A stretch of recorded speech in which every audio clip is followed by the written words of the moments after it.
Welcome to the Megyn Kelly Show, your home for open, honest, and provocative conversations.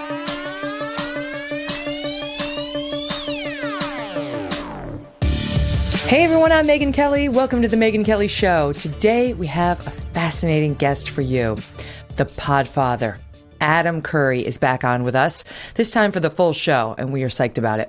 Adam's an internet entrepreneur, former MTV VJ, podcasting pioneer, truly pioneer, and co-host of the informative and hilarious No Agenda podcast. No agenda whatsoever. He's the reason you're able to listen to this show right now in large part, and also why you were addicted to music videos, and he says Skittles in the 1980s and maybe to this day. He has lived an incredible life so far, and we are going to get into all of it. Welcome back to the show, Adam. Great to have you. Hey, Megyn. It's so good to be here. You know, it's funny because in getting ready for this, our longer interview, I was actually going back. I was looking at old interviews you did and so on. And I don't know how I forgot about the hair. I don't know how I forgot about the huge... I don't know. I know you describe it as a mullet. I think that's a little too ungenerous. It was just like 80s rocker hair. Well, first of all, if I ever write a book, it will be, held hostage by my hair, because I truly was just a hostage to that thing. So the whole concept when I went to MTV, just a little bit before I went to MTV, was what Merv Griffin always says: people with big heads are very successful on television. Big head, little body. I heard. This is a small. Now that's more mullet than anything, but.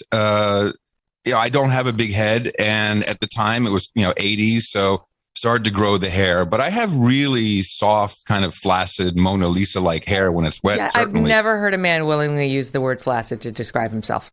Shows your confidence. It takes a real man, Megyn. It takes a real man. So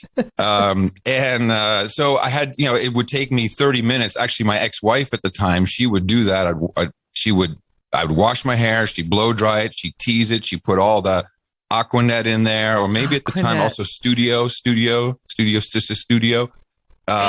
And what was the biggest problem is if I went on location somewhere and I didn't have anyone to help me with my hair, I would literally have to sleep very still in the bed.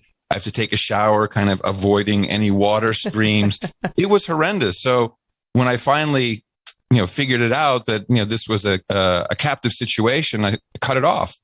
But up until the big hair, there were a few moments there, like the one you showed with Tina Turner, where I think it was borderline mullet. I think the Tina Turner shot did look a little mullety, but the one I'm thinking about is you on the plane with all the bands going to Moscow. Is like Ozzy Osbourne, Skid Row, Bon Jovi. I actually think we have a clip. We pulled a clip of you talking to Oz. Oh no, let's do the one of him. Yeah, okay. Wait. I'm trying to see, because we pulled a bunch of them. I want to see the one that best captures the hair. Let's just do the one with Ozzy, because that's interesting and it's all right too. Soundbite 2. Let's play it.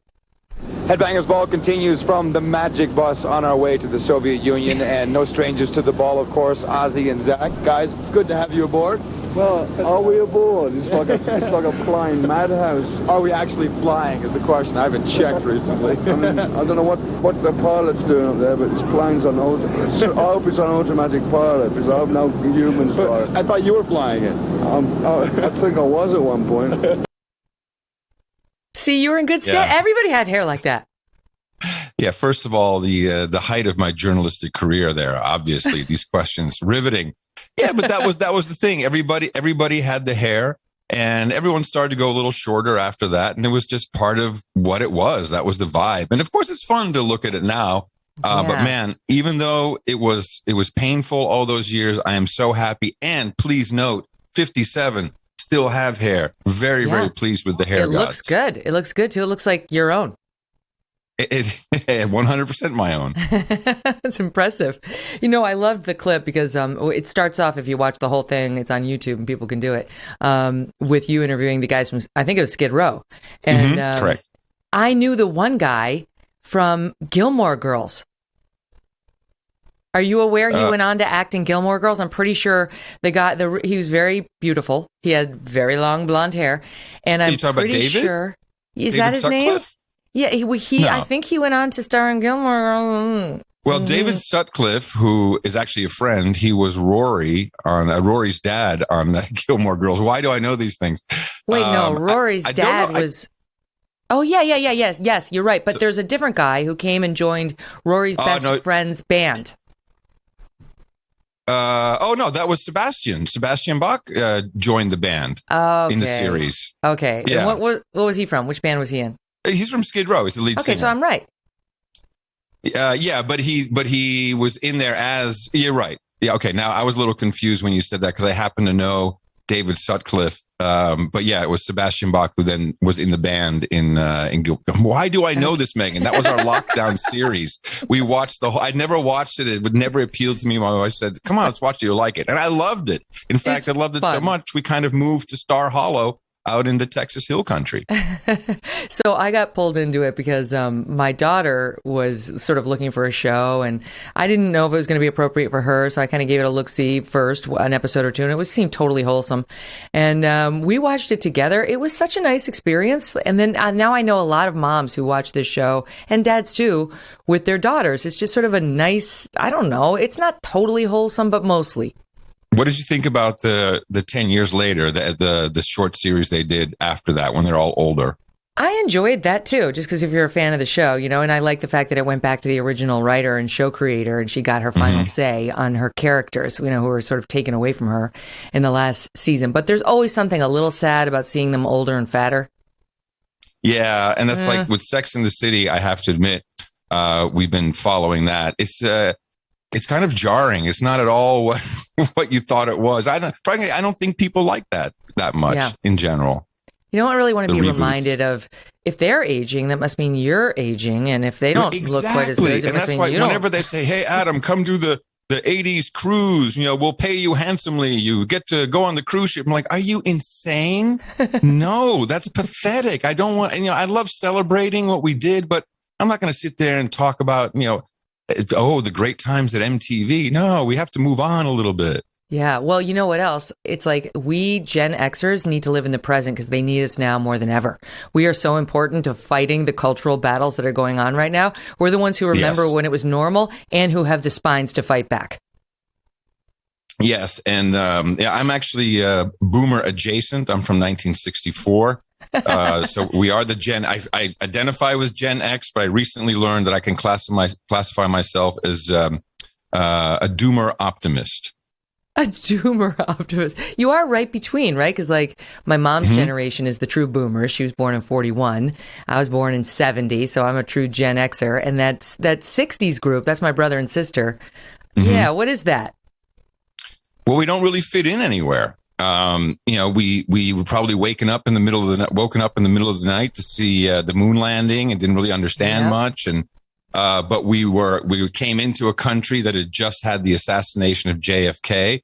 So it was a very, very weird time. And I think probably a lot of kids my age in that mid to late 60s probably had very stressed out parents at the time. Right, because that was truly when women understood they could, quote, have it all, and which meant you have to do all the home care that you used to do, plus you have to work outside of the home full time, and then say it's easy and you're nailing it and get no help from anybody.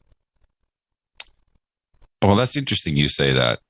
Yeah, I guess so. It was also the time when moms hotboxed you in the car with their cigarettes. That's what I remember the most. Totally. Moms and dads. My dad had a VW Bug, a black VW Bug, which, by the way, we drove from Syracuse to Orlando, Florida when I was 10. And he and she both smoked with the three of us in there the entire way. I was like, I'll never see 60. Don't say that. I've been a lifelong smoker. I've, cut back pretty much altogether on the tobacco, except when I mix it in with something else. But I think that, I was really, my mom smoked when she was pregnant with me. Mine too. Quite, yeah. But she says, but never in the first trimester. I'm like, what? What sense does that make? Thanks, Mom. Was that the advice then from the Fauci at the time? Exactly. There's a picture of my mom when she's pregnant with my brother or sister. They were born in 64 and 65. With a martini kind of resting on her pregnant belly. I'm like, oh, excellent. It defines us, doesn't it? Yeah. Well, we go through these cycles where we're just hyper about don't do this and don't do this. And I wonder if we're going to relax a little after this crazy COVID mania for 2 years. Like, just relax a little, like moderation. Well, no.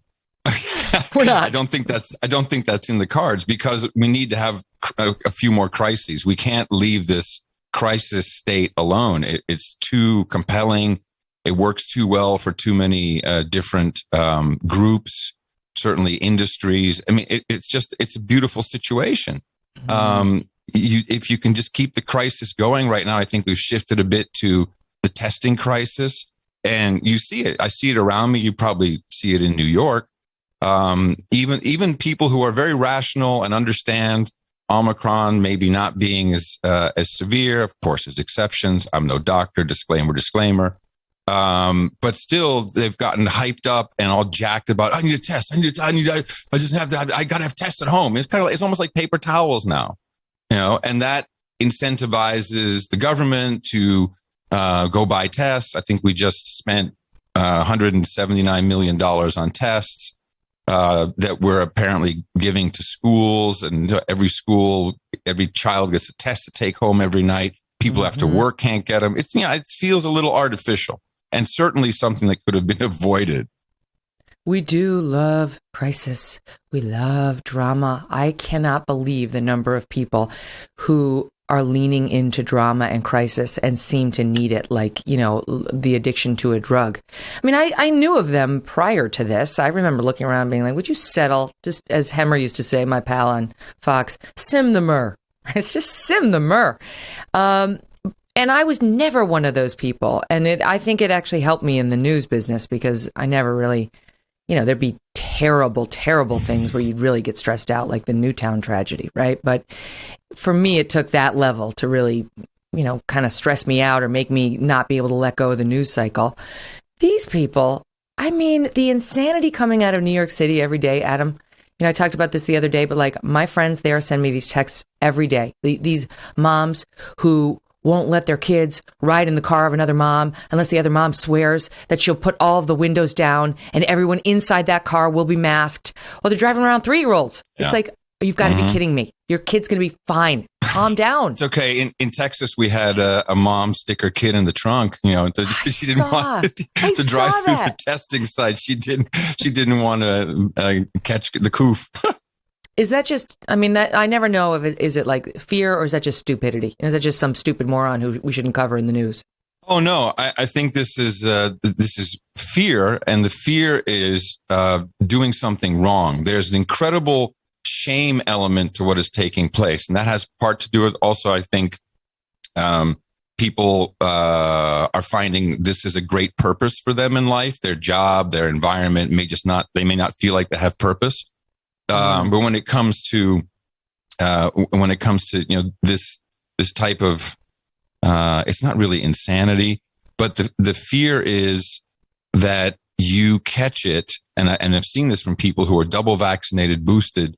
You catch it, and then it's your fault because you did something wrong, even though you did everything right, and it puts people in such a mental state of, oh my God, people will look down on me. I feel so ashamed.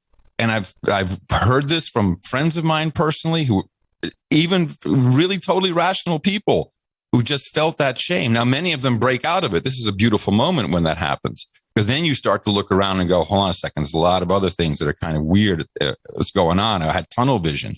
So I believe that's fear of the shame of screwing up, which of course is ludicrous because you can't stop that from happening. It's the fear of the shame of screwing up, and also not my best sentence structure. No, but I got you. But I also think there's like they've settled into sanctimony in a lot of these pockets. They're enjoying feeling like they're better than the great unwashed masses. No, I don't think so. No, it feels like this just. Again, it's a purpose. We're in this horrible situation. We now know this, and we're not going back to the way it was, or at least that this is what we're being told. This is the new normal, and let's just call it out. We have world leaders at the moment three that I can mention who are causing this. One is our own president, Biden, who is saying this is consistently saying this is a pandemic of the unvaccinated, which is demonstrably at this point not true. You have Canadian Prime Minister Justin Trudeau saying, "Hey, the people who aren't vaccinated, they're I'm paraphrasing, but it's pretty close. They're anti-vaxxers. A lot of them are misogynists and racists." And then we have President Macron of France saying, "Hey, I want to piss off the unvaccinated." Mm-hmm. So this is licensed. And this is just as coordinated as the Build Back Better bullcrap that we kept hearing about. It's a coordinated attack on your own citizens. And so it's kind of like a message. It's like a bugle call. Like, it's okay to do this. It's okay to go after these people. And again, I think a lot of people are very fearful. They feel like it's a fight. The only way out is to condemn the unvaccinated. They're to blame. Look, that's what the president says. And it gives them a real purpose. I don't think it's this. I don't think it's anything else but that. It gives people purpose and fight, and they actually are in their hearts doing the right thing. Mm-hmm. I definitely think that's a factor, but I mean, there's just been too much sanctimony on the pages of the paper and on the television, with people being so disgusted by the unvaxxed. That to me, there is a degree of sanctimony. They think they're enjoying feeling like they're better than. It's an extension of the deplorables, and saying everybody who is, a supporter of President Trump, never mind at the Capitol on January 6th, is a terrorist.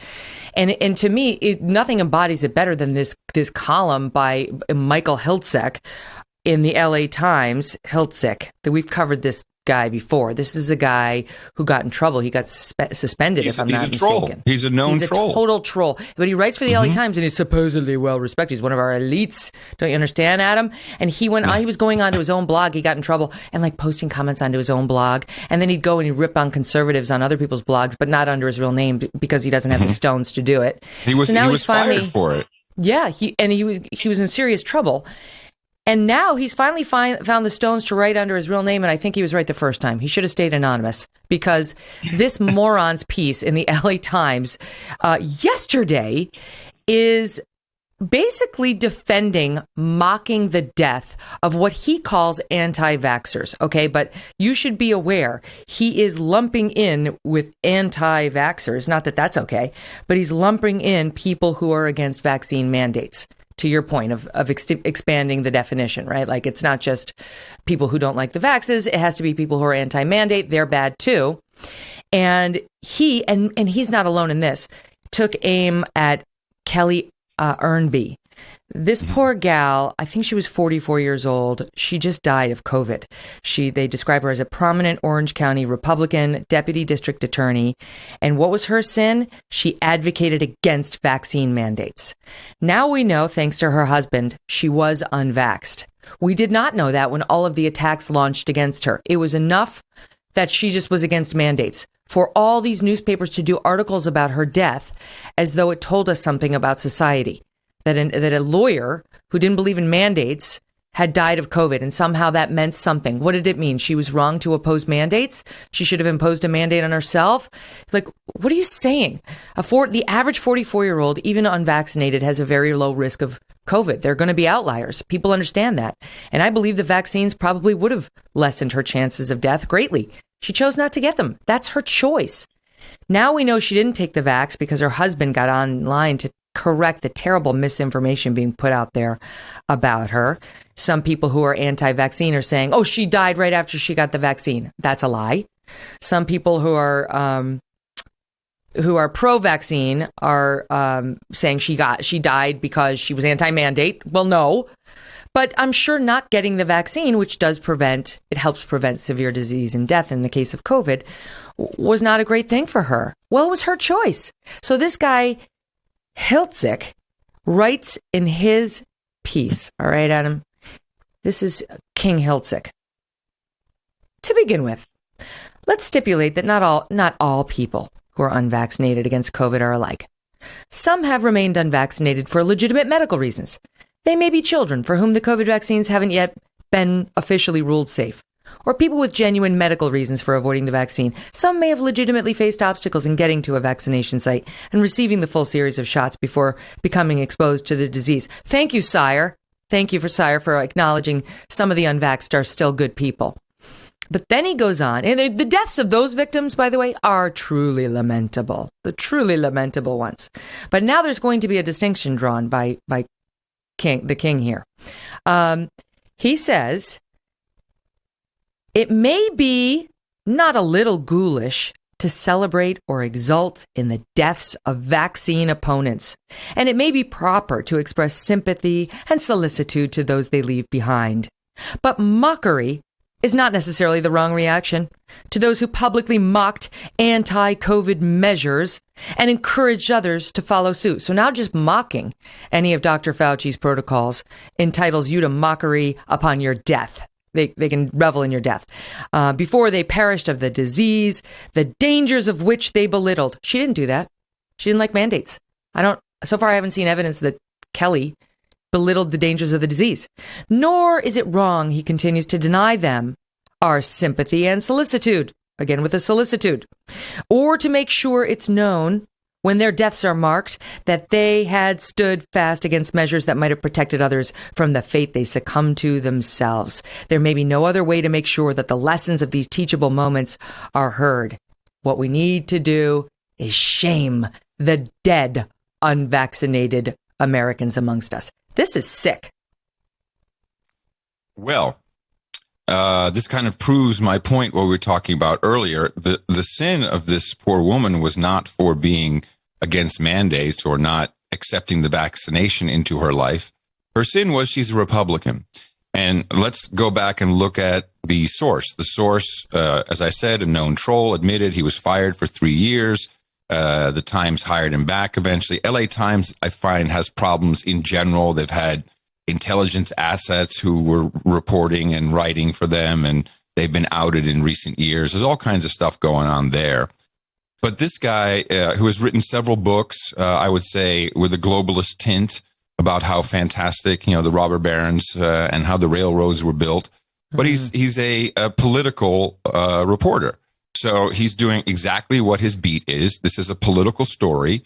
You could have many different people. You could use any examples you want, but he chooses this one, and he takes it straight to politics throughout the article. And I don't think neither am I, but he's not qualified to talk about the medical aspects of it. But half of the article is more facts and data, etc.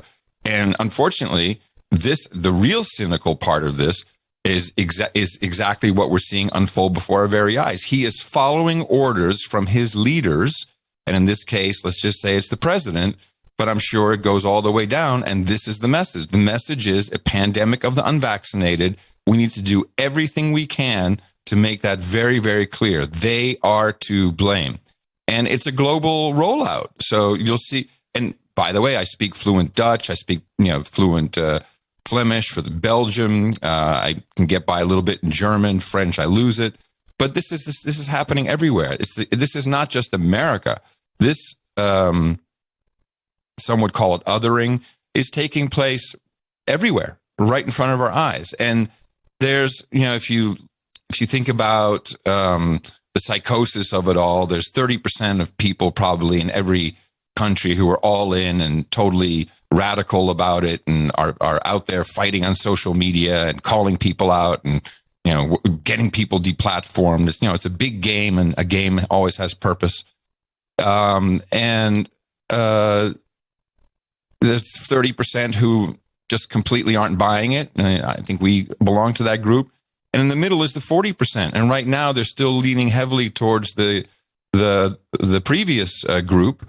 But, that's the fight, is who are we swaying, and when will that power tip a little bit to the other side on the scales? And I think, because again, it's all political, certainly in the United States, we're seeing now an interesting walk back. We're seeing even the very partisan governor of New York, Hochul, talking about, let's just be fair about these numbers. There are people in the hospital who are there because of COVID, and just they were there and they were diagnosed with COVID. So all these things are starting to unravel. Now we have this, one of these mythical, several experts are saying the administration is going backwards. This is, there's something going on here. Even Walensky, who's tripping all over herself, I saw ABC edit a piece where she was talking about how many people had died who were vaccinated, and actually something that enhanced her story about how safe the vaccines are. They cut that out. So there's something going on, and I think it's to, really put all the blame on the President Biden. And God knows what the strategy is after that. Mm-hmm. Yeah, she told ABC, Rochelle Walensky, I believe that 75% of those who are vaccinated who died from COVID had at least 4 comorbidities. So she was trying to make the point that if you get the vaccine, you have a very, very low chance of dying from COVID. And those who got the vaccine and nonetheless died had multiple medical issues, that contributed. And that is, look, I heard somebody having this discussion the other day, and I thought it was a good way of looking at the vaccine.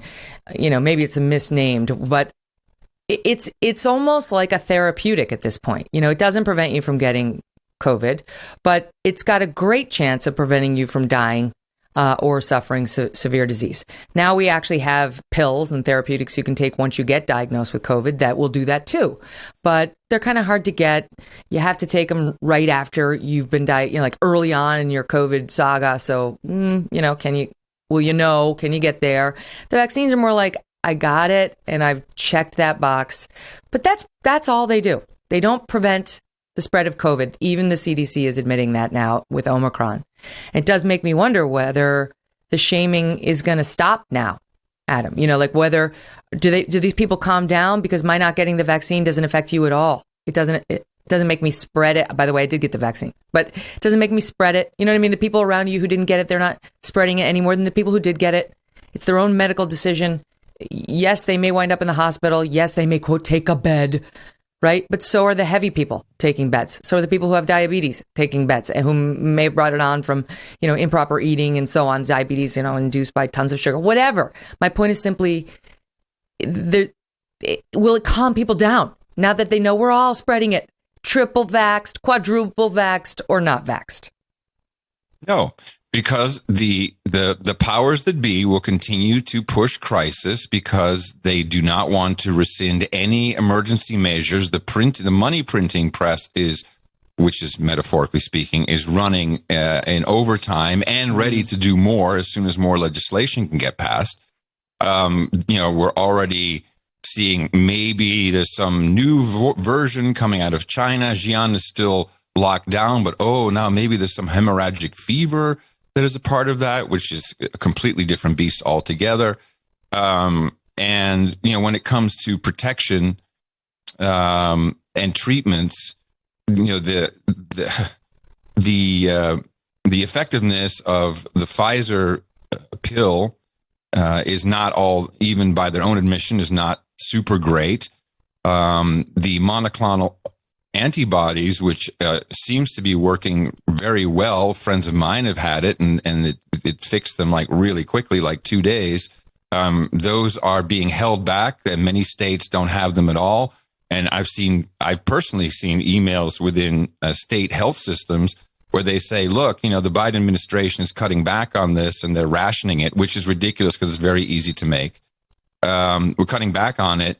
But there's this great alternative, which is the Pfizer pill, which the U.S. government also just spent $490 billion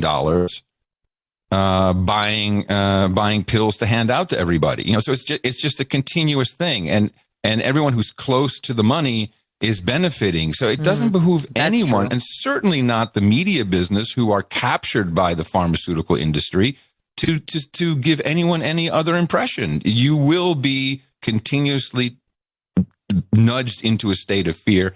There's no letting up. And it'll be something new tomorrow if all of a sudden we all snap out of it, which I don't see any evidence of.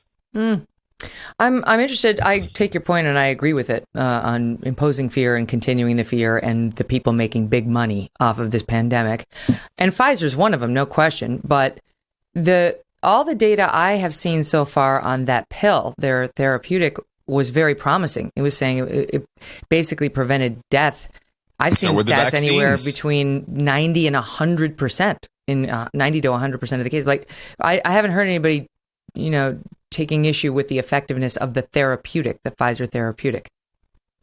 I have, but I'm not qualified to discuss it. But I heard the same thing about the vaccinations. Well, the vaccines are doing a good job preventing serious disease or death. That wasn't what we were promised. We were literally promised you won't have to wear a mask. You won't get COVID. I mean, it's watered down by now, but that was clearly the message.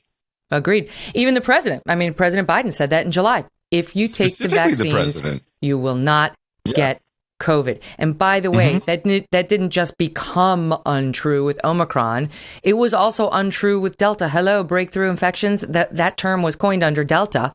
And there's no accountability. And they continue to want us to trust them. Just trust them. All right, stand by, Adam, because we have so much more to go over. More with the Podfather coming up, including Senator Rand Paul once again taking on Dr. Fauci in the Senate, questioning just today over Fauci's emails, showing a coordinated campaign to take down the authors of the Great Barrington Declaration. You know these guys like Dr. Jay Bhattacharya, who comes on the show all the time, and his two co-authors, Harvard, Stanford. No, they've got to go. They've got to be ruined and destroyed. We'll pick it up in just a minute. CBD isn't about what you feel. It's about what you don't feel. Stress, anxiety, pain, and feels is a better way to feel better. Feels, F-E-A-L-S, is a premium CBD that will help to keep your head clear and help you feel your best. It's hassle-free, delivered directly to your door. CBD naturally helps reduce stress, anxiety, pain, and sleeplessness. There's no hangover or addiction. Place a few drops of Feels under your tongue and feel the difference within minutes. The thing to remember about CBD is that finding your right dose is important, and everyone's dose is different. In fact, Feels offers a free CBD hotline to help guide your personal experience so that you find your perfect dose. The Feels customer service team is dedicated to making sure that you get the very best use of your CBD. Joining the Feels monthly membership will make your self-care easy. You'll save money on every order, and you can pause or cancel anytime. Start feeling better with Feels. Become a member today by going to Feels, FEALS.com/MK, and you will get 50% off your first order with free shipping. FEALS.com/MK to become a member and get 50% off automatically. Comes off automatically from your first order with free shipping. Feals.com/MK. Just for folks, we mentioned this last time you were on. We didn't actually play the clip. I'm sure you've seen it a million times. But just for folks who doubt that you really were the Podfather, are the Podfather, and were recognized as such by even Steve Jobs, let's play the clip of Steve Jobs playing Adam's podcast back in 2005, beaming with pride over what you had managed to figure out how to do online. If you were to eventually get into selling paid audio stuff, you could try to sell podcasts, but the whole phenomenon is so great it's free. Okay. And I think what we're going to see is an advertising-supported model emerge, just like free radio. Here's another. Adam Curry is one of the guys that invented podcasting, and he has a podcast called The Daily Source. Let me go ahead and subscribe to that, and we can go listen to his latest one. Just click on it. Your daily source code, show number 180. I've actually had to restart the show 3 times. My Mac has been acting up like a motherfucker. I don't know what's going on. I think it's something to do with the file system. Okay. Now, how do you control, say, dirty stuff? I mean, we're going to have an explicit flag on these like we do the music, so you can know if it's explicit. Awesome. That's what amazing. I like. You know what I like about that clip the most, Megan, is at the end, Kara Swisher.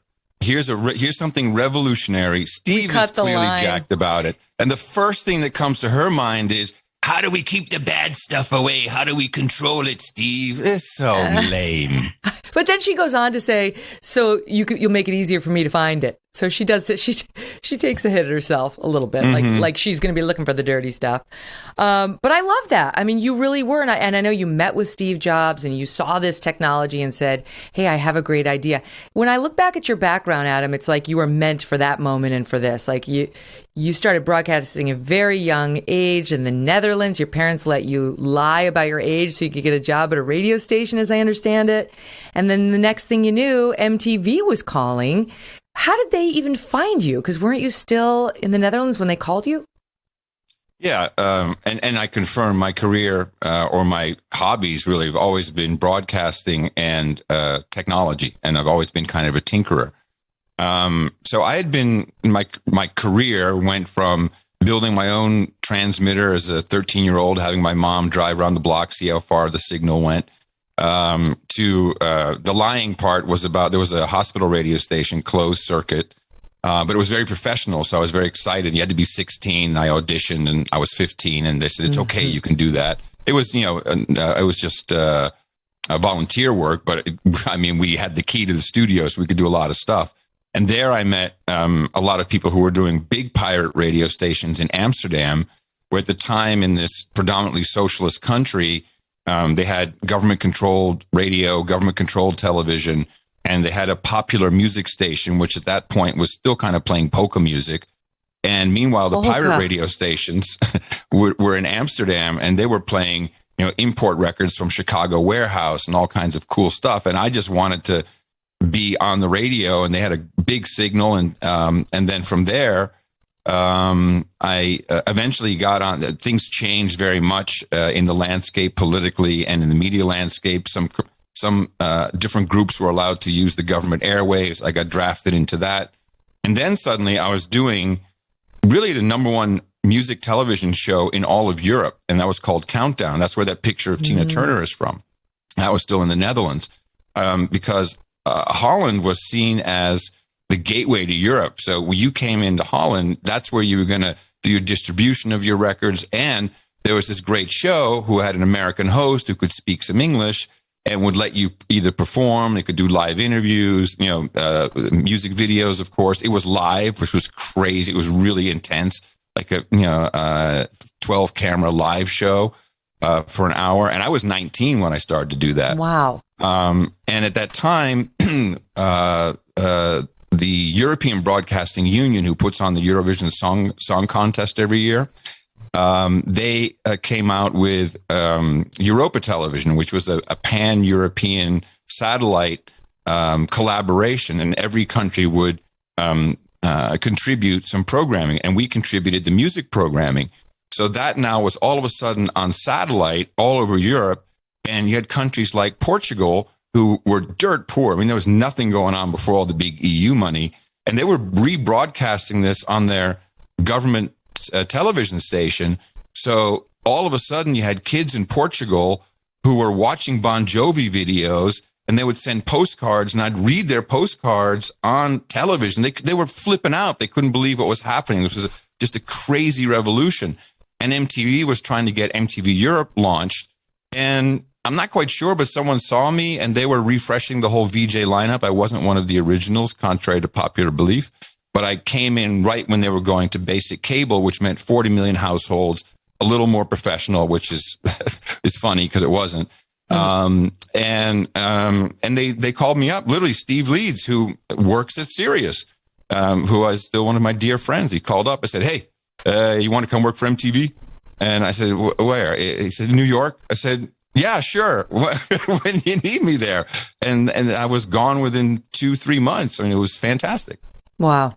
We have a clip from back in the day. This is 1989. This is Headbangers Ball, right? This is from your MTV days and captures the hair, among other flavors of the time. Watch it. Soundbite 1. We'll lock the door and tie the furniture down because we're about to blow out 3 hours of non-stop metal. Tonight on The Ball, you'll get the world premiere of the new Wasp video, Forever Free. This hour, it's music from Mr. Big, Queensryche, Blue Murder, and vintage metal with the Leopard's Photograph and Ozzy's Crazy Train. The Metal Detector checks out Blue Murder's new video, Jelly Roll, and the latest controversy surrounding the King Diamond camp. Yo, that's amazing. that. The jacket, the hair, the swagger, right? There's a little swagger. That kind of goes with it, too. Well, it was kind of a cool show. And I don't know if you were a Headbangers Ball watch. Maybe you were more Club MTV or, maybe Alternative I was more Nation. like, Holiday.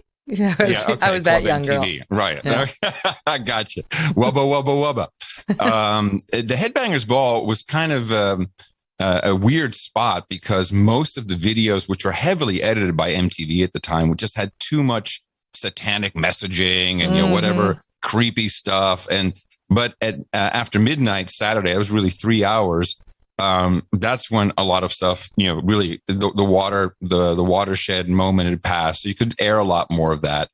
And they asked me to do it. And I'm not really a super metalhead, but I have always appreciated the musicianship because some of it is really, really outstanding. Many of the metal performers and even thrash metal are classically trained, just incredibly good. And it turns out most of these guys are cool, and it's all, of course, it's kind of an act. In the 70s, we put our disco glitter stuff on. In the 80s, we had punk and ska, and we had our skinny black ties and black and white stuff. So, of course, it was part of the show. It was part of what it was. But I have friendships still with a lot of these guys, and and gals too, actually. And it was a fun little niche that we had, which was very popular. In the country, people love this. What people really were listening to, a much larger proportion than it got on air, and that was all because, again, the basic cable, the self-censorship of MTV. There was a lot of stuff going on. So am I a full-blown metalhead? No, but I'd listen to. There's a cool station here in the Hill Country, which is the Rock of Texas in Kerrville. And they still have, they play all this stuff still, and they still have a morning show with, they got the bell and all that stuff. Nice. And it's fantastic, and just crank that. And I can't help myself. I hear the songs like, oh yeah, I remember this. This is cool. I don't know a ton of musicians, but a couple of the ones I do know are a little bit more, aggressive in their approach to rock, or have been in the past, like Richie Sambora, who was also on that flight and you interviewed to Moscow, and Kid Rock. And what I've noticed about these guys over the years is they are so sweet off camera. I mean, they have a wild side for sure, and they know how to entertain an audience, but just gentle, fun, kind, sweet, loving, especially Richie. My God, he is like the nicest human, or one of them I've had the pleasure of meeting, whose name is well known. You wouldn't know it from most of the stuff you hear about him or read in the papers about him. And I'm going to ask you who you feel that way about right after this break. That's what we call a tease, ladies and gentlemen. Adam Curry's coming back in 1 minute. Don't go away. So much more to go over. And don't forget, in the meantime, you can find The Megyn Kelly Show live on Sirius XM Triumph Channel 111 every weekday at noon East. And the full video show and clips by subscribing to our YouTube channel, youtube.com/Megyn Kelly. Go there now and you can catch our monologues from last week and this, which are doing really well. If you prefer an audio podcast, go ahead and subscribe and download on Apple, Spotify, Pandora, Stitcher, or wherever you get your podcasts. If you leave a comment under the Apple sort of subscription under our show, I read them. We're going on 22,000 now. They make me laugh. They make me cry. They've given me fun guest ideas. And I would love to read your feedback on the shows or anything else. Check it out. Ladies and gentlemen, the new year is upon us, and that means a chance to make 2022 our best year ever. And with Genucel by Chamonix, you can look 5, 10, even 15 years younger. During the Genucel New Year's clearance event, save over 60% off Genucel's handpicked most popular package. It'll take care of all your skincare needs. See yourself with those fine lines, and forehead wrinkles, the sagging jawline, even those under-eye bags, gone. Works for women, works for men, safe for all skin types, and perfect for skin of any age. Chamonix promises results that will make you smile, guaranteed, or you get 100% of your money back. Just go to lovegenucel.com/MK60 right now to save over 60% off their most popular package. Every order automatically upgraded to free priority shipping. Don't wait. lovegenucel.com/MK60. That's love, GENUCEL.com/MK60.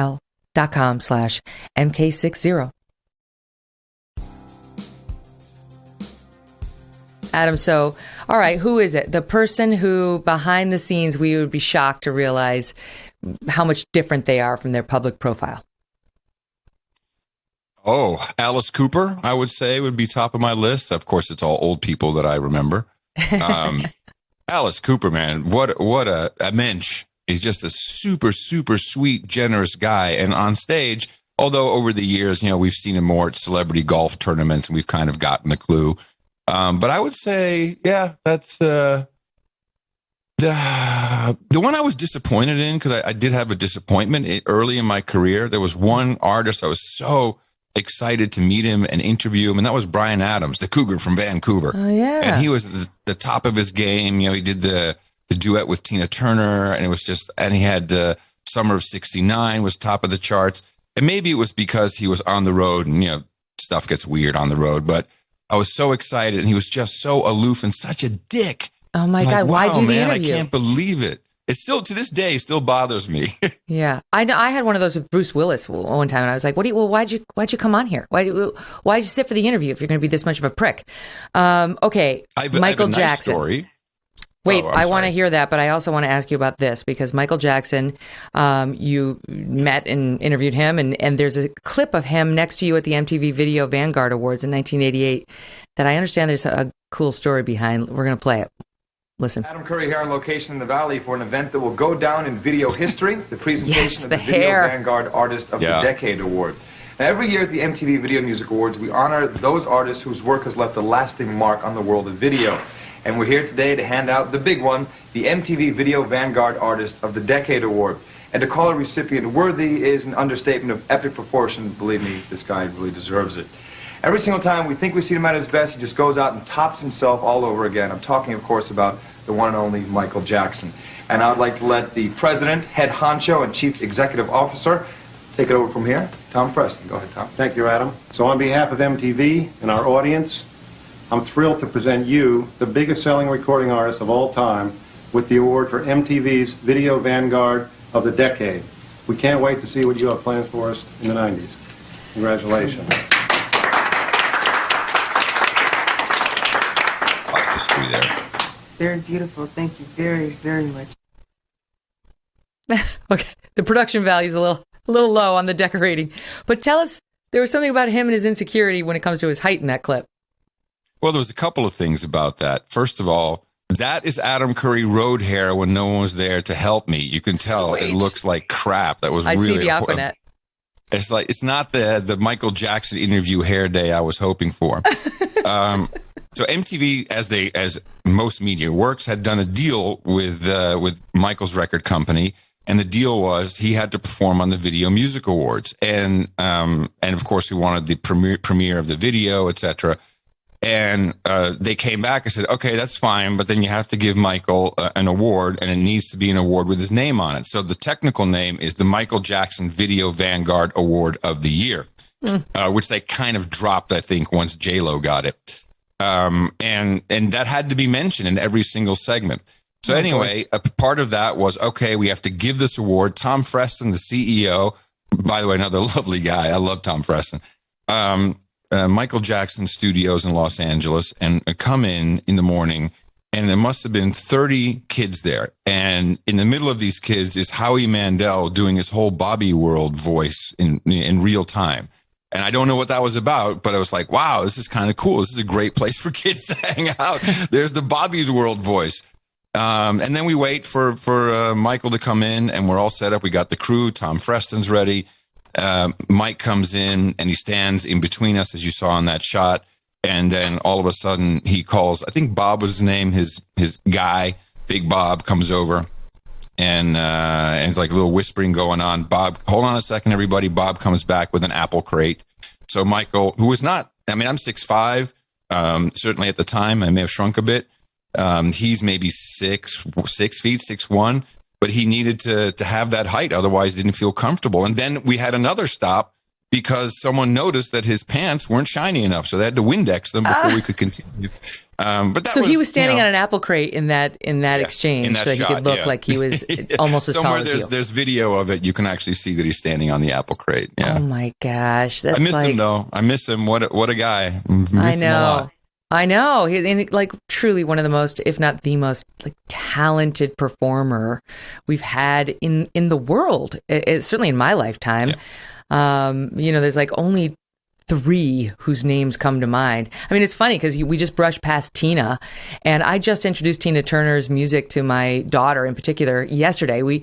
Somebody drove by us with the license plate Respect, and she was like, "What's that?" And I was like, "Oh, it's from a song by Aretha Franklin." And she's like, "Well, who's that?" And I said, "Oh, let me play you the song. Let's play some Aretha."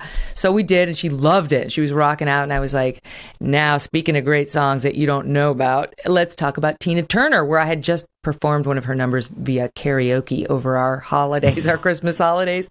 I'm embarrassed to tell you I attempted Proud Mary, Adam. Which one, Megyn? Proud Mary. I did some Proud Mary, and I did not do her proud or myself, but I tried. And there is nothing like, you could listen to Tina's slow version. You could listen to Tina and Ike do the slow and then the fast version of Proud Mary. You could listen to Angela Bassett, mouthing the Tina Turner version, and that performance that she did in the movie about Tina Turner's life, and all of it, visually, audio, all of it makes you just want to get up, dance, and celebrate her. And I was explaining to her and then later my boys about how there's not that many artists in the world, especially in the music business, where it's just down to one name. She's absolutely one of them. There's just no other. There's Tina. Have you seen the documentary that is currently out of Tina Turner's life? Wait, there's a new one? Oh, it may be old. Maybe I just hadn't seen it, but it's kind of her farewell documentary. Oh, right. It's the last one. I haven't seen it. No. Oh, it's well worth watching.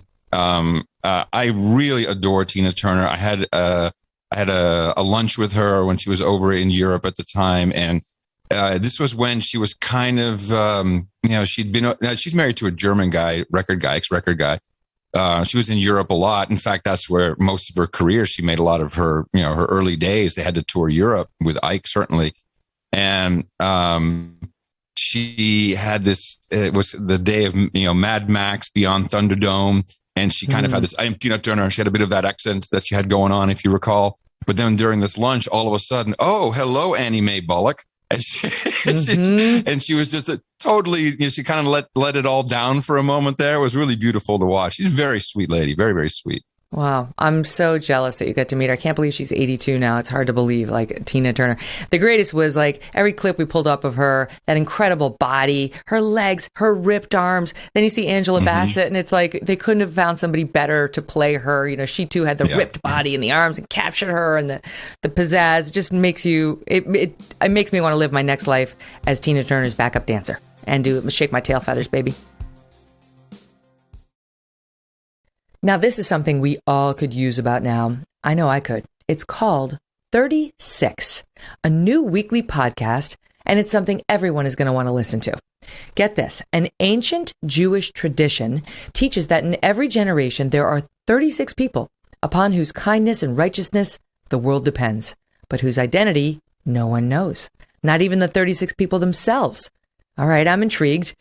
I love a good mystery. Are you in need of some goodness and some spiritual inspiration? Who isn't? Listen to 36, a new podcast, as host Justin Hyatt, a self-proclaimed pessimist of all things, and proud gay Republican, scours Israel to find these 36 most fascinating souls whose stories and lives bring this old tradition to life. He's managed to find the most wonderful, interesting people doing the most wonderful, interesting things with the aim of discovering what makes Israel such a remarkable place, a source of goodness and inspiration. 36 is a Soul Shop production in partnership with B'nai Zion.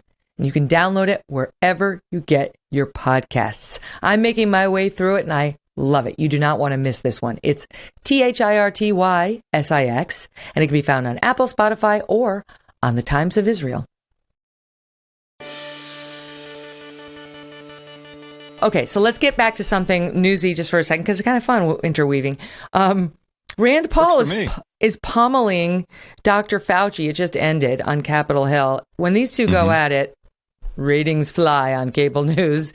I'm going to start with my own bias on this. I truly believe Dr. Fauci should sit there and say, I understand. He can defend himself mildly, but to attack Rand Paul, undermines faith in the apolitical nature of his office, right? We're supposed to all be on Team Fauci. We're not, but his own partisanship and that of his CDC director as well, the CDC director, undermines even further our faith in our public health officials. So here, I'm going to show you one of the sound bites. They're arguing over everything. This is basically a hearing on top health experts testify regarding federal response to COVID variants. So they've pulled him in front of the Senate to talk about what we're doing.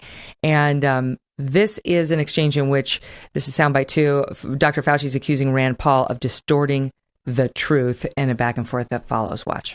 We are here at a committee to look at a virus now that has killed almost 900,000 people.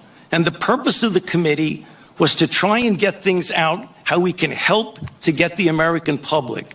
And you keep coming back to personal attacks on me that have absolutely no relevance to reality. Do you think anybody has had more influence over our response to this than you have? Do you think it's a great success? Do you think it's a great success what's happened so far? Do you think the lockdowns were good for our kids? Do you think we slowed down the death rate? More people have died now under President Biden than did under President Trump. You are the one responsible. You are the architect. You are the lead architect for the response from the government. And now 800,000 people have died. Right. Do you think it's a winning success, what you've advocated for government? Fauci then went after Rand Paul and suggested that he's been getting death threats because of irresponsible rhetoric, and saying that Rand Paul has been fundraising off of his attacks on Fauci, and did this sort of long song and dance about how Rand is doing that, and Rand went back at him, and so on and so forth. So what do you make of the dynamic? And I don't just have Fauci, and we could show you some other clips too where he just gets aggressive against Rand Paul, who's been aggressive against him, I admit. Just don't know if it's appropriate in response. Well, this is like an MMA fight. This is a cage match, and it's an ongoing one. It doesn't end with one match. And first, I just need to address when both gentlemen are talking about 900,000 people have died from this. That's just patently false. And those numbers, we all know that people have died and they had COVID, but they didn't die from COVID. Yes. So that's just now been put. Even Rand Paul is doing it. Well, it's 800,000.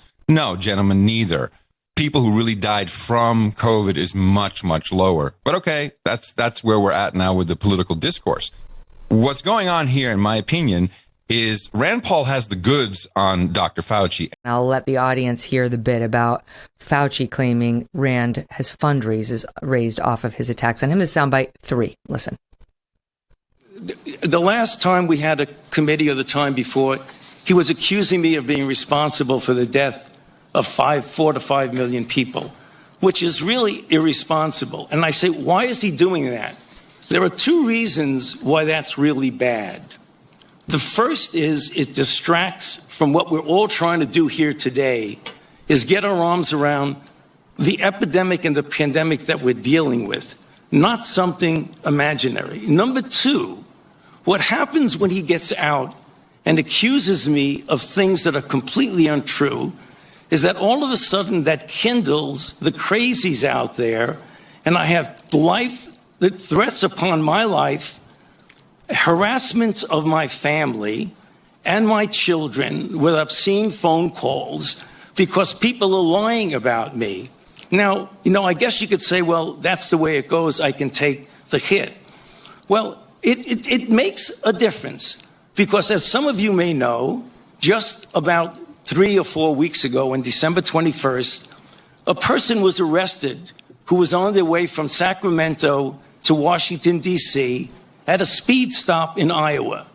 And the police asked him where he was going, and he was going to Washington, D.C. to kill Dr. Fauci. And they found in his car an AR-15 and multiple magazines of ammunition because he thinks that maybe I'm killing people.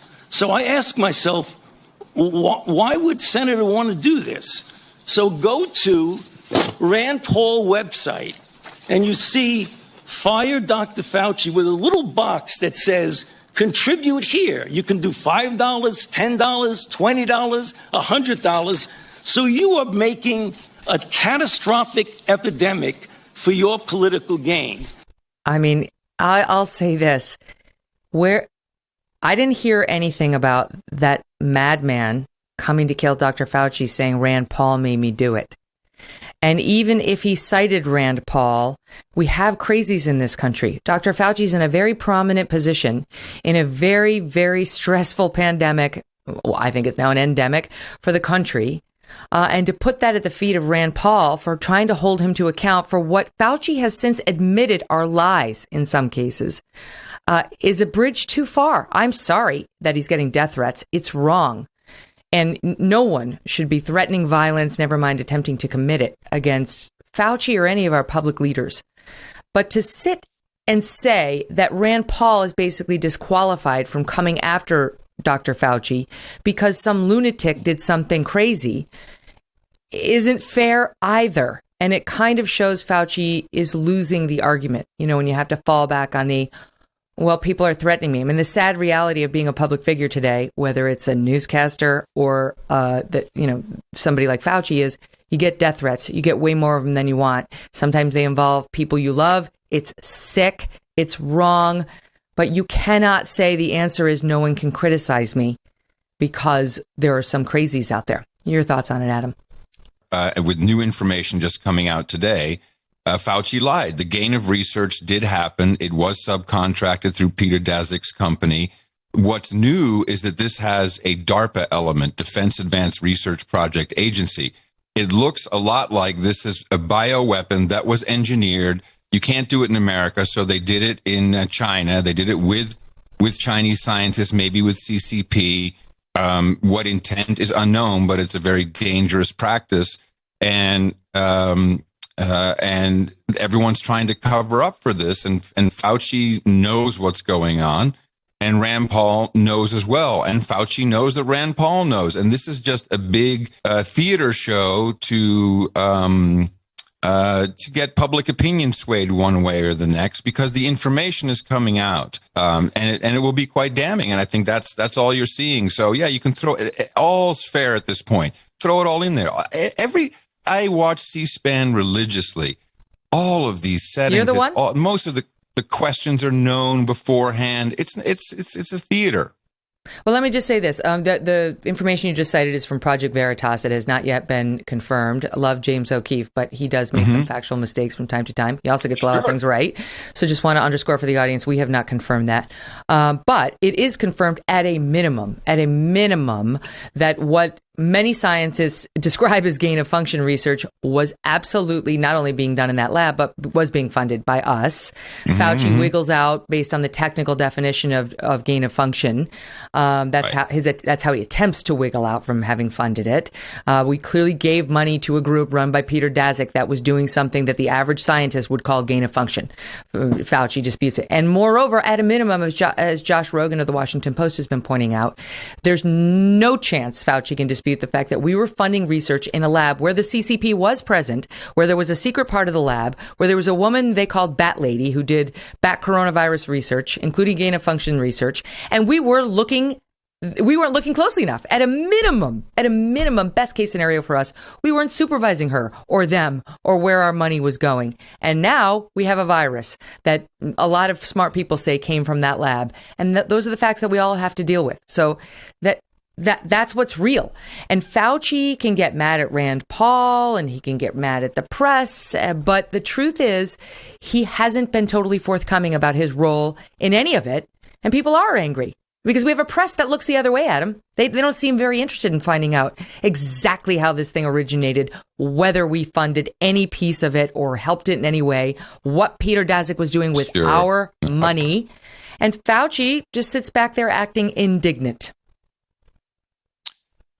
Well, the press is in on it. In general, the media is captured. It's all a part of the same system. I don't see any change. This is just more for the game. You know, we throw this into social media. Everyone can get all outraged. Meanwhile, while this is happening, we're on the brink of a Cuban Missile Crisis situation with Russia. I think intentionally. I think we're doing it on purpose, and no one's looking at what's really happening, which I think would even behoove our leaders to get people to be afraid of that, because that is truly terrifying. It is actually disturbing what happened in Kazakhstan. And I realize the average person out there is like, where? Because the news not reporting on it. That's why the average person doesn't know.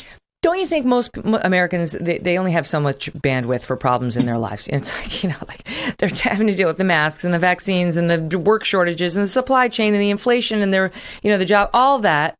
And it's like, Kazakh who? What? What's happening again? But it is important. I actually do want to get to that. Let me squeeze in a couple more points on COVID, and then we'll turn to that, because Putin is up to no good. And now he's getting help from countries that were formerly part of the Soviet bloc. And Putin would like it to be a Soviet bloc again. And what are we doing about it? Are we too weak to actually stand up to him? So that's where I'll take it with you. But before we get to that, one other thing.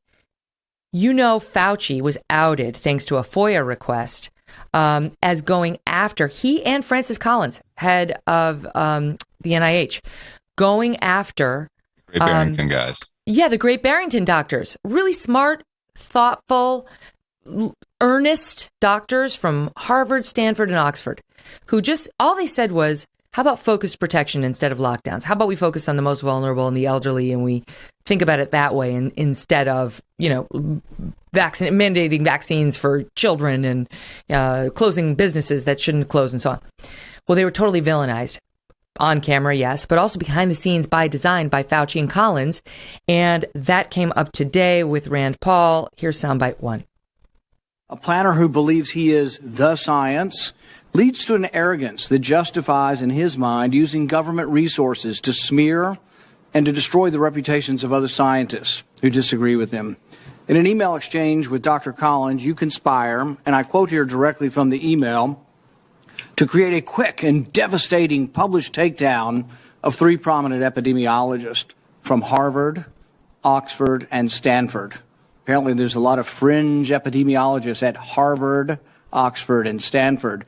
Do you really think it's appropriate to use your $420,000 salary to attack scientists that disagree with you? In usual fashion, Senator, you are distorting everything about me. Did you ever object to Dr. Collins' characterization of them as fringe? Did you write back to Dr. Collins and say, no, they're not fringe, they're esteemed scientists, and it would be beneath me I did not do that? You responded to him that you would do it, and you immediately got an article in Wired, and you sent it back to him and said, hey, look, I've got him. I nailed him in Wired of all scientific publications. That's not what went on. There you go again. You just do the same thing every hearing. That was your response. And this wasn't the only time.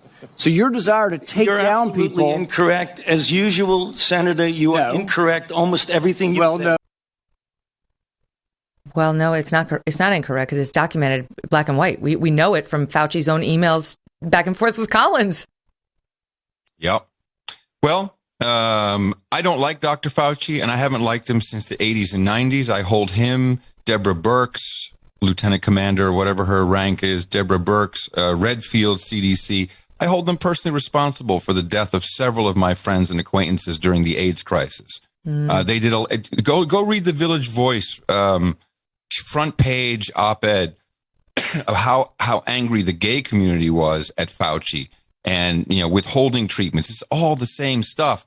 And then, these just ignoring any other alternative form, vilifying and just plain out lying. It's well documented.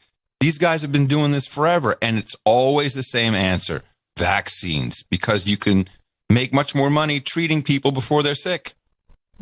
Get this, though. Get this, because now they've had to admit, Rochelle Walensky did admit, the vaccines don't stop the spread of COVID now. I mean, okay, welcome to the party. We've known that, but she actually said it on camera. And now the Washington Post is reporting that the CDC is considering updating its mask guidance.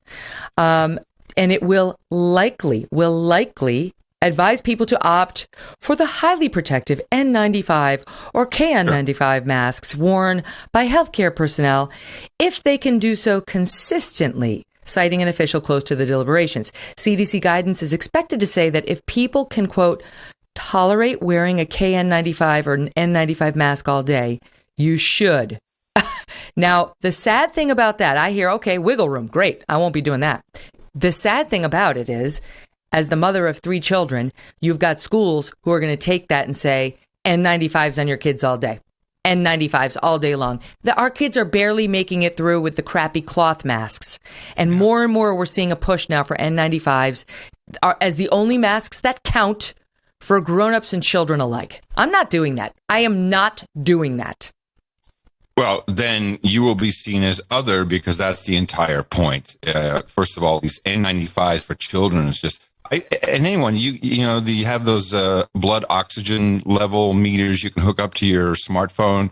Get one of those and then wear that N95 and, you know, run for 5 minutes and then see what your blood oxygen level is like. It's pretty shocking.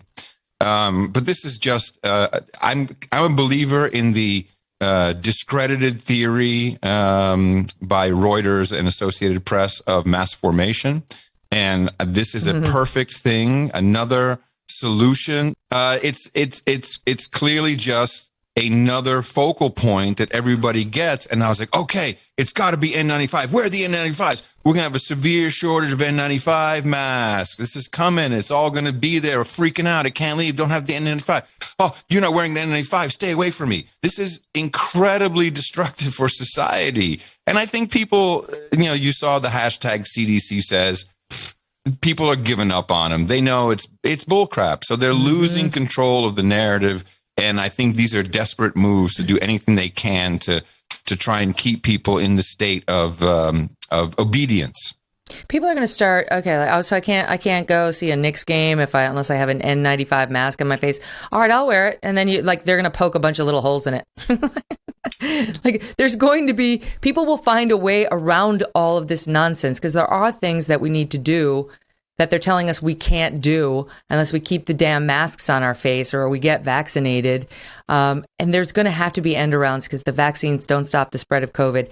And I don't think Americans have any more time with the masks on their face left in them. We're 2 years into this, and they're talking about ramping them up instead of down.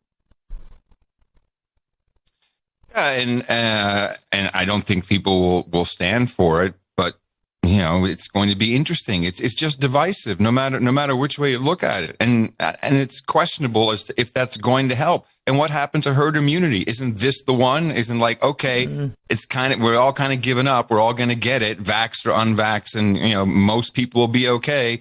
Isn't that the whole point? It's even been analyzed and seen as having similar characteristics to an attenuated vaccine. I mean, this is the one. If you believe in the whole story of it, then this is the one that you want to get to have your immunity and to be done with it, which is also so-called natural immunity. It's not recognized. It's the science is all over the place. We need to stand up. I'm against the idea of poking holes in the mask just to get around it. No, at a certain point, people have to stand up and say, no, we're just not going to do it. And I mean, we have the same Delta and Omicron here that we have in Australia and New Zealand. I presume, I haven't heard otherwise. Look at the state of where those people are in some of the states in Australia. And we just say, oh, that's crazy. Yeah, it's crazy, but it's happening. It's the same virus. It's a different country. People are locked down. They can't work if they're not vaccinated. I mean, this is not just America that we're talking about. This is a global scale. So speaking of which, back in your home country, well, this is your home country, but you grew up in the Netherlands. Thank you.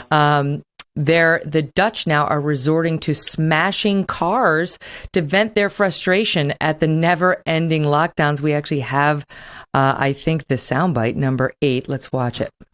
Twin brothers Stephen and Brian Krieger are smashing up cars to let off steam. They are customers at Car Smash, a Dutch project near Amsterdam in the Netherlands. It aims to provide people in lockdown with ways of releasing their anger and frustration at the COVID epidemic. There's nothing to do these days because everything's closed. We can't work because we own a bar and we're closed. So we thought we'd let some of that frustration go and smash up a car. So it's not like out in the street illegal. It's legal, and they've found an outlet for their anger. Well, my daughter lives in Rotterdam, and she's 31, and so I speak to her regularly. you have to understand that this is the propaganda that is meant to get out and show how cute it all is. It's a disastrous situation. These young people have been locked in their houses. You can't be on the street with more than 2 people. Can't go outside. They're still in a curfew situation, 5 p.m. to 5 a.m. They were really promised just get the vax. They even had jingles and slogans, get the vax and you'll be able to go out dancing again. It rhymes in Dutch. And they've been lied to. And now people are going out. And the video that you're not seeing on the news is of families going to Museum Plain, the Museum Square, to say, hey, we're not happy with this. And the cops letting dogs loose. They're shooting people. They're beating old people with sticks, beating them over the head. It's just insane. They've got undercover cops going in and then starting up crap and beating people again. That's what you want to see. That's what we need to air. This is pure propaganda. Just, it's so cute. No, it's a real problem. My daughter knows more people who have committed suicide in her age group than have died from anything, vaxxed or unvaxxed. Oh my God, this is a manipulation. I did not realize that. My team just gave it to me as something that was kind of funny. It's okay. I'll check your team later. I see your point exactly. So wait, you have a 31-year-old. She's a model, a daughter, living in the Netherlands right now. She's a daughter first. She's an entrepreneur. Has done lots of stuff in show business. She has show business parents, so she's doing music. She's when times get tough, then she actually stops. She can't do it anymore for her own conscience. She was doing fact checking for Google and Facebook, which is hilarious. She can't tell me about it, and I can't tell you because confidentiality. But it's hilarious to see who's fact checking everybody these days. But she's hanging in there. She has a great boyfriend, and they're doing okay. But I can't even fly them over here. He can't enter the United States as a non-citizen, non-immigrant without being fully vaccinated and boosted. Thank you, President Biden. Yeah, no, he has to sneak across the southern border, and that's really the only way. Sadly, it's a joke, but it's an easier way to get in. Mm-hmm. No, it's exactly right. I mean, he had a window to fly out of Afghanistan without being vaccinated. Nobody would have asked questions, but that's gone now. We're no longer helping people there. So it's really just down to Mexico. Tell him good luck. I am disturbed by that report. I mean, we've seen it in Australia. I did not realize in Amsterdam it's quite that bad. And the question is whether it's going to get that bad here with restrictions that are perhaps less severe than, a 12-hour curfew and not leaving your house after 5 p.m. and so on, just because I think the American spirit is free. It's freedom's in our blood. I mean, it's the reason our country was founded. And to me, it's been shocking that we've been as compliant as we have. And I do think it's a positive sign that even some of these liberals now have had it because they realize they're going to get it. Omicron's coming for all of us. And they need to calm down because we can't go on like this. All right, I'm going to pause it there. I'm going to pay a bill. And then I do want to talk about what's happening with Vladimir Putin and why he's doing this now. What about Joe Biden? Are we actually going to stand up to him? Don't bet on it. So before we get to more serious matters, I got to ask you about a couple of lighter fare items, including I'm dying to see the Janet Jackson documentary. They released the long trailer, and I got to say, whatever. I don't really care about celebrity. Oh my God, I can't wait to see it. That was my experience. For people who haven't seen the promo, it's long. We siphoned it down, but here's just a little snippet. My father was very strict. He was in charge of my life, my career. My father said, "You're going to sing." I want to be the one in control. I think I have to start being independent. The most important thing was for her to take that stage and own it. Now I know I've got to take it. It's just a side that no one's ever seen. This is me. Seeing Janet as a mother warms my heart. Who are you closest to in the family? Randy. And Mike. Mother, how do you feel talking about Mike? I can't. Did the allegations affect you career-wise? Yeah. Guilty by association. Guess that's what they call it, right? They build you up. And then once you get there, they're so quick to tear you down. Oh, I'm dying to see that. You know all these folks. I mean, you know, what do you make of it? We've talked a little bit the last time about our feelings on Michael Jackson, the allegations against him. But what do you make of the fact that Janet's now apparently going to speak to it, going to ask the mother about it, and is going to sort of take control and try to tell her version of her life story? Yeah, I wouldn't get too excited about any great revelations from this obvious promotional piece that that is being put out. I guess she has a record coming out. Mm-hmm. This to me, I know, just looking at that footage, I recognize a lot of it. I know who licenses it. There's a lot of documentary. I'm even showing up with MTV bits and stuff from the old days that I know who owns that footage. The streaming companies are out of ideas, Megyn. They got nothing better to do than put together documentary after documentary that is involved in some kind of promotion for another entertainment product. I'm not as excited as you that anything great will come out of it. I like Janet Jackson. Bigger fan of LaToya. I thought she was more real and certainly funnier. She's like a real trip. So yeah, I'm not all that jazzed. I don't want to be disappointed, and I like, honestly, I see that very separate from Michael. Okay, big buzzkill. Thank you for that. I'm sorry. No love it's good. fest on that. Dose of reality is always welcome. It's about to get worse on Kazakhstan. 2 hours that I didn't have. You just saved me. And before we get to that, though, I want to pick up on something you said about the streaming companies out of ideas. My pal Barry Weiss forwarded me her Substack from today, and it's just hitting now. But it's got a long piece by two writers in Hollywood lamenting the wokeification of Hollywood and how you cannot get hired if you're a white man. Forget it. And how now something like 40 to 50% of films and all sort of projects made by certain companies are going to have to be made by quote unquote BIPOC, Black, Indigenous, people of color. If you don't fall within one of those, you cannot get hired. And the headline of the piece was, this is all going to end in a massive class action. And right, because it's still illegal to discriminate based on race in this country, even if the person you're discriminating against is white. And they talk about how what's going to happen now, we've already seen it, is basically every film gets the creativity squeezed out of it. And it's all about some woke, sad story, some sob story. Bill Maher was lamenting it not long ago. And how large is the commercial audience for that?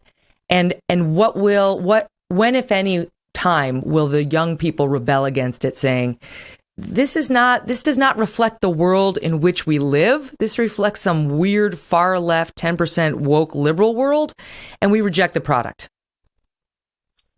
Well, I think the rejection is already taking place. We're seeing that manifest itself in award shows. The celebrities are no longer the influencers of the world, and they have no influence, and no one seems to care looking at the ratings. It's so bad that the Hollywood Foreign, we have too many award shows, so the Hollywood Foreign Press, they had to go.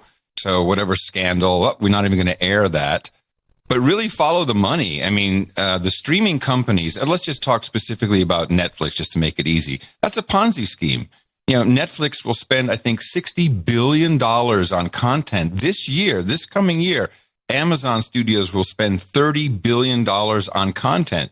They're never going to make that money back. It's just you continuously, and look at Netflix, they continuously raise money and, then they've got a hit and then the stock goes up and everybody's winning, but they can never, in my opinion, really repay all the billions, hundreds of billions of dollars that I think they now have on their balance sheet. So you just have to keep going, but you can only do so much. So to let the steam off, well, we just got to create some stuff. We have to have more than just the latest, Hollywood-based, like Don't Look Up, which is a good example. There's a typical example of the investors in the Ponzi scheme, the investors in many of the streaming companies, certainly not all, demanding that their money get used for environmental social governance, which is the only investable companies these days. Thank you, the Think at BlackRock. So you can't get money, you can't raise money without strings attached, and those strings, sadly, are tied to wokeness and climate change. That seems to be the main two things, and that's a clear mission and narrative from much bigger much bigger groups or higher up groups than we're talking about Hollywood themselves. So that's why it's happening. And whether people accept it, then stop paying for Netflix. I mean, this is the great thing. And America's been pretty good about that historically. Like, just leave Chase. I left Chase. I'm now at a community bank in Texas. Leave these dumb companies. You don't need them. You can wear other nice sneakers. It's like we just have to get over ourselves at a certain point. Yeah. The fascinating story of the downfall of the Globes is worth your time. I listened to a long podcast on it the other day about how corrupt they were and how you could basically buy a Golden Globe. So it really wasn't worth much to begin with, which I didn't know. And then went through how, they tried to wokeify the Hollywood Foreign Press, and they hired 40% BIPOC and or 29%, but then more women and so on. And it still wasn't good enough. Now they want at least 50%. It's like there's no woke that's going to satisfy the woke. And I don't know whether the Golden Globes will ever come back, nor do I care even a little. I do think everybody should pay attention, though, to what's happening. I realize Kazakhstan is like, where? Listen, what's happening is Putin is flexing his muscle over these countries that used to be part of the Soviet Union. And he would like to recreate the Soviet bloc again. And what happened in Kazakhstan was we had protesters in the streets because of these high energy prices and more authoritarian rule. And the people took to the streets to protest it. That was what we were told. And 146 of them were killed, were shot by their leaders, including a 4-year-old girl. And they managed to make this happen by calling in their pal, the big muscle, Putin, who sent troops and backed up the leader there and is now more in control of Kazakhstan than ever before, a region that we've been looking at, that the Chinese have been looking at, that we certainly don't want to see folded back into the Soviet bloc type situation. And we are weaker than ever to do anything about it. Why are you watching it, and what do you think people should know about it? Well, I could not disagree with what you just said anymore. That is the narrative that we are told to believe.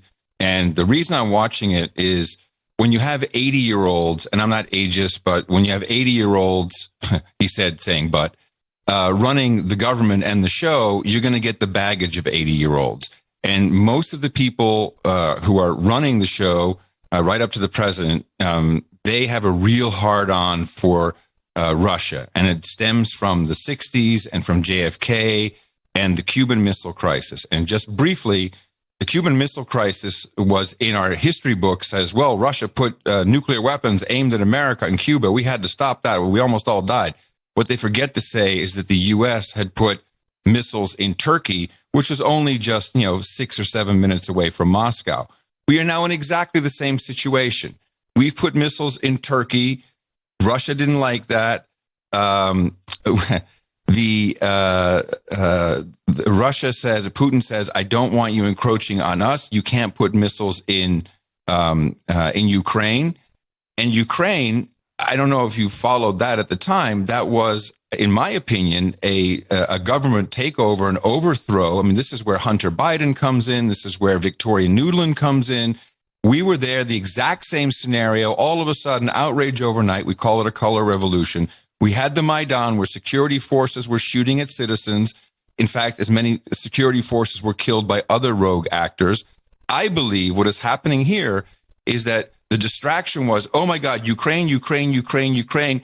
Don't do that, Russia, where Russia, in my opinion, was just there to make sure the U.S. didn't put any missiles in Ukraine.